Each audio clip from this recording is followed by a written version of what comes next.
Kasano ti panagpili ti IPMR, ti napagnunumuan dagiti IPs tayo nga nagarami ti guidelines ket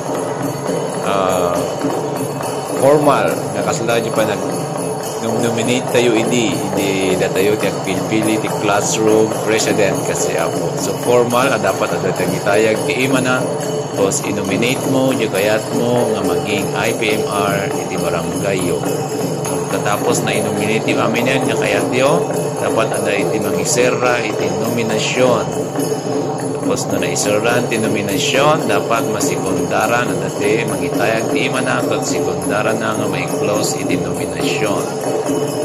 Magkatapos agpili kayo iti kayat yung maging IPMR ang tugaw dagiti amin nga na-inominar isango tapos agtakder kayo ijay likod na ti kayat yung butusan kasta po so kasta iti may kasta at tugaw jay solid na inominar na IPMR ti barangay tapos agtakder kayo ijay likod na so iti kayat yung butusan.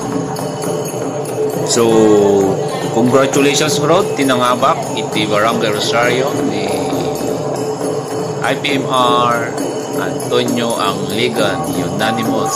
So congratulations uncle, awan ti kinalaban na unanimous na isara nga dagos ti eleksyon nominasyon ket nasikundaran awan iti nang post.